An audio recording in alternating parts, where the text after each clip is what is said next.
Welcome to the daily brief show by Zerodha, जहां हमारा M है फाइनेंशियल मार्केट्स की सबसे बड़ी न्यूज़ को सिंप्लीफाई करना और एक लेवल डीपर जाकर आपको न्यूज़ अच्छे से समझाना। मैं हूं शांतनु जैन। आप हमें स्पॉटिफाई, एप्पल पॉडकास्ट या जहां भी आप अपने पॉडकास्ट सुनते हैं वहां फॉलो कर सकते हैं। अगर आपको वीडियो देखना पसंद है तो आप यूट्यूब पर भी हमें इंटरेस्टिंग चार्ट्स के साथ साथ देख सकते हैं, और अगर आपको पढ़ना बेटर लगता है तो आप हमारे नो स्पैम न्यूज़लेटर को रेफर कर सकते हो। सारे लिंक्स डिस्क्रिप्शन में डाल दिए हैं। आज के एपिसोड में हम इंटरेस्टिंग स्टोरीज के बारे में बात करेंगे। सबसे पहले हम माइक्रो फाइनेंस स्पेस में बढ़ते स्ट्रगल्स को समझेंगे एंड हम देखेंगे कि ये आखिर हो क्यों रहा है। फिर हम बर्गर किंग इंडिया के क्वार्टरली रिजल्ट्स के बारे में डिस्कस करेंगे। इसमें हम देखेंगे कैसे कंज्यूमर बिहेवियर चेंज हो रहा है एंड उसका इम्पैक्ट फास्ट फूड चेन्स पे क्या पड़ रहा है। इंडिया में माइक्रो फाइनेंस की शुरुआत एक सिंपल मकसद के साथ हुई थी। इंडिया में बैंकिंग सर्विसेज का पेनिट्रेशन लो था एंड कलेक्शन लोन्स का करना बहुत डिफिकल्ट था। माइक्रो फाइनेंस कंपनीज ने आकर ये एक बहुत बड़ा इंपॉर्टेंट गैप फिल किया और ट्रेडिशनल मनी लेंडर्स जो अनाप शनाप इंटरेस्ट रेट्स चार्ज करते थे उनको रिप्लेस किया। शुरुआत तो देखो बहुत अच्छे इंटेंट से हुई थी, अब ये सेक्टर मुसीबत में लग रहा है। रैपिड ग्रोथ, बदलते हुए रूल्स और आसमान छूते लोन रेट्स, ये सब इस सेक्टर के कुछ बड़े चैलेंजेस हैं एंड लोग अपने लोन्स तक रीपे करना बंद कर दिए हैं इन कंपनीज को। इनकी लोन बुक क्वालिटी बहुत खराब हो रही है। आरबीआई इसको लेकर काफी टेंस्ड है, बट प्रॉब्लम भी आरबीआई ने ही क्रिएट किया है। आपको थोड़ा कॉन्टेक्स्ट देता हूँ। 2022 में आरबीआई ने एक इंटरेस्ट रेट्स के रूल्स में चेंज किया था। पहले माइक्रो फाइनेंस इंस्टीट्यूशंस, जिनको हम एमएफआईज भी कहते हैं, उनके इंटरेस्ट रेट पे कैप था। वो एक लिमिट तक ही लोन पे इंटरेस्ट चार्ज कर सकते थे। अगर उनका खुद का बोरोइंग कॉस्ट मानो 10% था तो वो 22% तक पे ही लोन दे सकते थे, मतलब एक 12% का मार्जिन कैप था एंड ये मॉडल अच्छा चल रहा था। बट 2022 में आरबीआई ने ये कैप हटा दिया। कैप हटाने के पीछे आरबीआई का लॉजिक ये था कि एमएफआईज के बीच कंपटीशन की वजह से रेट्स कंट्रोल में रहेंगे, बट हुआ इसका एकदम ऑपोजिट। मोस्ट एमएफआईज ने इंटरेस्ट रेट्स बढ़ा दिए। कुछ एमएफआईज तो 45% तक भी चार्ज करने लग गए। आरबीआई के गवर्नर डॉक्टर शक्तिकांत दास ने सीएनबीसी टीवी 18 के एक इंटरव्यू में ये एक्सेप्ट किया कि उन्होंने गलत अंदाजा लगाया। मार्केट फोर्सेस ने इंटरेस्ट कम करने की बजाय बढ़ा दिए एंड आरबीआई का मेन काम ही है कि बोरोवर्स को प्रोटेक्टेड रखे। तो अब इसलिए उनको बोरोवर्स को प्रोटेक्ट करने के लिए नए तरीके ढूंढने पड़ रहे हैं। इसके साथ ही एक और बड़ी दिक्कत आ गई है। बोरोवर्स की आइडेंटिटी को लेकर एक बहुत बड़ी प्रॉब्लम क्रिएट हो रही है। 2017 के आसपास कंपनीज बोरोवर्स से आधार कार्ड लेते थे, बट अब वो सिर्फ वोटर आईडी लेकर रिलाई कर रहे हैं वोटर आईडी पे। ये चेंज छोटा लगता है, पर इसने बहुत बड़े इश्यूज क्रिएट कर दिए हैं। वोटर आईडीज आधार जितने सिक्योर नहीं है और कुछ लोगों ने ये समझ लिया है कि अलग अलग आईडीज को यूज करके वो बहुत सारे डिफरेंट लेंडर्स से लोन्स ले सकते हैं। इस प्रैक्टिस को इंडस्ट्री में ओवर लेवरेजिंग कहा जाता है। ये भी एक बड़ा रीजन है कि लोग लोन्स पे डिफॉल्ट कर रहे हैं। क्रेडिट एक्सेस ग्रामीण, जो कि सीए ग्रामीण के नाम से जाना जाता है, अगर इसका एग्जाम्पल देखें तो हम समझ पाएंगे कि ये सेक्टर में क्या ठीक है और क्या गलत चल रहा है।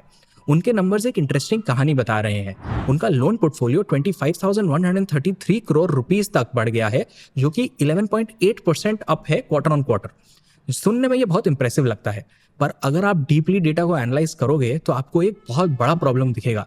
उनका पोर्टफोलियो एट रिस्क, यानी ऐसे लोन्स जो 15 डेज से ज्यादा डिले पर चल रहे हैं, ये नेशनली तो 1.5% पे हैं। सुन के ये भी ठीक लगेगा, बट अगर आप इसका रीजनल डेटा देखेंगे तो आपको समझ आएगा कि हालत कितनी ज्यादा खराब है। बिहार में पार रेशियो 8.9% पे है। इन्होंने प्रोविजंस तो सही से बना लिए हैं, इनफैक्ट रेगुलेटरी रिक्वायरमेंट से 1.7% ऊपर ही है, बट फ्यूचर कैश फ्लोज पे इसका काफी इंपैक्ट रहेगा। ये दिए हुए लोन्स कलेक्ट नहीं कर पाएंगे तो वापस डिप्लॉय भी नहीं कर पाएंगे उन पैसों को, और आगे प्रॉफिट्स नहीं बना पाएंगे। एंड उनके बढ़ते प्रॉब्लम्स का अंदाजा आप उनके गिरते पैट से भी लगा सकते हो। PAT is down 46.4% year on year and अभी कुछ 186 करोड़ रुपीस के आसपास है। अलग अलग बैंक्स इन चैलेंजेस को हैंडल करने के लिए अपनी अलग अलग अप्रोच लगा रहे हैं। इंडसइंड बैंक का 9% पोर्टफोलियो माइक्रो फाइनेंस में है। उनके नए बोरोवर्स ज्यादा डिफॉल्ट्स कर रहे हैं। ये मोस्टली हाई रिस्क बोरोवर्स हैं। अभी के लिए अपने माइक्रो फाइनेंस के कमिटमेंट को मेंटेन कर रहा है IndusInd bank and potential losses के लिए प्रोविजंस बनाते जा रहा है। कोटक महिंद्रा को अगर देखें तो वो भी थोड़ा कॉशियस रूट ले रहा है। उनके सीएफओ दीपक गुप्ता कहते हैं, हमने ग्रोथ को रिस्ट्रिक्ट किया क्योंकि कुछ ट्रेंड दिख रहा है। हम एक्सपेक्ट करते हैं कि ये ट्रेंड अगले 1-2 क्वार्टर्स तक चलेगा, फिर स्टेबलाइज होगा। कुछ स्टेट्स में इंप्रूवमेंट है, पर कुछ में अभी भी चैलेंजेस हैं। तो कोटक भी उन एरियाज पे फोकस कर रहा है जहां बोरोवर्स का रीपेमेंट का रिकॉर्ड स्ट्रांग है। आरबीआई अभी तक रेट कैप्स को वापस नहीं ला रहा है, इमीडिएटली तो नहीं, पर वो माइक्रो फाइनेंस स्पेस पे कड़ी नजर रख रहा है। कैसे? ज़्यादा थॉरो इंस्पेक्शंस हो रही है ताकि देखा जाए कि एमएफआईज कैसे रेट सेट कर रहे हैं और बोरोवर्स के साथ कैसा बिहेवियर कर रहे हैं। एमएफआईज को ट्रांसपेरेंसी रखने के लिए पुश किया जा रहा है। आरबीआई चेक कर रहा है कि ये एमएफआई सारे details like interest rates, fees और पेनल्टीज बोरोवर को ठीक से बता रहे हैं या नहीं। एंड मे बी अलग अलग रीजन्स में अलग अलग रेट कैप्स लाने का सोचेगा आरबीआई, स्पेशली उन जगहों पर जहां बोरोवर्स ज्यादा वल्नरेबल हैं। बट कंपनीज खुद भी कंसर्न हैं, उनके लॉन्ग टर्म फ्यूचर के लिए लोन डिफॉल्ट्स वगैरह बहुत अच्छी बात नहीं है। तो कंपनीज भी मिलकर एक्टिवली कुछ सोल्यूशंस पर काम कर रही है ताकि वो थोड़ा लॉसेस कम कर सके एंड रेवेन्यू भी थोड़ा बढ़ा सके। क्रेडिट एक्सेस अब सिर्फ लोन तक सीमित नहीं है, वो माइक्रो इंश्योरेंस और दूसरे फाइनेंशियल सर्विसेज में भी एंटर कर रहे हैं ताकि हाई इंटरेस्ट लेंडिंग पर डिपेंडेंस कम हो। इंडस्ट्री डिजिटल प्लेटफॉर्म्स पर भी अग्रेसिवली शिफ्ट हो रही है और ये एक और चेंज देखने को मिल रहा है ताकि उनके सारे ऑपरेटिंग कॉस्ट्स भी कम हो पाए। अगर उनका डिजिटल होता है, ऑपरेशंस डिजिटाइज होता है, अगर वो ऑनबोर्डिंग डिजिटली कर पाते हैं तो उनको ऑन द ग्राउंड फ्लीट कम लगेगी, लोग कम लगेंगे एंड उनके थोड़े कॉस्ट बचना चालू होंगे। और भी बहुत सारी चीज़ें होती है जब भी एक एमएफआई कोई भी लोन अप्रूव करता है, बहुत सारा डॉक्यूमेंटेशन होता है। बहुत सारे एमएफआईज जॉइंट लायबिलिटी ग्रुप्स बना के लोन्स देते हैं, तो वो जॉइंट लायबिलिटी ग्रुप्स में कौन कौन है, 5 से 7 लोग जो भी होते हैं, उनके क्या डिटेल्स हैं, तो ये सारा सब मैनुअली कहीं कहीं पर ट्रैक होता है। यहीं पे अगर डिजिटल इंटरवेंशन होगा तो ये सारे एमएफआईज काफी पैसा बचा पाएंगे और पैसा बचाकर वो इंटरेस्ट भी लोअर रेट्स पे दे पाएंगे। एक सेंट्रलाइज्ड क्रेडिट ब्यूरो का भी प्लान चल रहा है जो बोरोवर्स के सारे लोन्स को ट्रैक करेगा। जैसे प्रॉब्लम क्या हुआ था कि भाई बोरोवर बहुत सारे इधर उधर आईडीज अपने अलग अलग दे के बहुत सारे लोन्स ले रहा था। इन सारे प्लेयर्स को एक साथ मिलकर एक ऐसा प्लेटफॉर्म बनाना पड़ेगा या ऐसा डेटाबेस मेंटेन करना पड़ेगा जिससे समझ आए कि किसने कितना लोन ले रखा है। ऐसे प्राइवेट प्लेयर्स कुछ हैं मार्केट में जो ये सारा डेटा देते हैं, बट पूरी इंडस्ट्री को कवर करते हुए कोई प्लेयर नहीं है। ये सब समझकर तो यही लग रहा है कि माइक्रो फाइनेंस इंडस्ट्री अभी बैलेंस बनाने की कोशिश कर रही है कि पैसे भी कमा सके और लोगों की हेल्प भी हो। शायद इस सेक्टर में जो लोग अग्रेसिवली पैसा डिस्बर्स कर रहे हैं वो भूल गए हैं कि लेंडिंग में सबसे आसान काम है पैसा लोन पे देना एंड सबसे मुश्किल है उसको रिकवर करना। एमएफआईज के बारे में आपको और पढ़ना है तो आप इसके ओरिजिनल क्रिएटर मोहम्मद यूनिस की बुक्स को पढ़ सकते हैं। एक है बैंकर टू द पुअर और एक है ग्रामीण बैंक। चलते हैं आज के सेकंड स्टोरी की तरफ। आरबीए रेस्टोरेंट ब्रांड्स एशिया जो बर्गर किंग को इंडिया में ऑपरेट करता है, इसने भी अपने क्वार्टर एंडिंग 30 सितंबर 2024 का रिजल्ट रिलीज कर दिया है। एंड पढ़ के तो यही लग रहा है कि इंडिया की ऑर्गेनाइज्ड फास्ट फूड इंडस्ट्री थोड़े चैलेंजेस फेस कर रही है। कंज्यूमर हैबिट्स बदल रहे हैं, इन्फ्लेशन की वजह से कॉस्ट्स बढ़ रहे हैं और इंडिया का फास्ट फूड मार्केट काफी कॉम्पिटिटिव हो रहा है। शायद इसीलिए बर्गर किंग को इंडिया में लॉसेस फेस करना पड़ रहा है। तो सवाल ये है, बर्गर किंग और इंडियन फास्ट फूड मार्केट पे चेंजिंग ट्रेंड्स का क्या इम्पैक्ट है, ये इश्यूज अभी क्यों हो रहे हैं और इसका कंपनी पे क्या इम्पैक्ट हो सकता है, समझते हैं। फाइनेंशियल्स की बात करें तो रेस्टोरेंट ब्रांड्स एशिया ने इस क्वार्टर में अराउंड 60 करोड़ रुपीस का नेट लॉस रिपोर्ट किया है। पिछले साल के सेम क्वार्टर में ये लॉस 46 करोड़ रुपीस का था। रेवेन्यू भी कुछ खास नहीं ग्रो कर रहा है। इस क्वार्टर में रेवेन्यू सिर्फ 1% बढ़ा है और ये 1% ग्रोथ रेट पिछले 3 सालों में बर्गर किंग इंडिया के लिए सबसे कम है।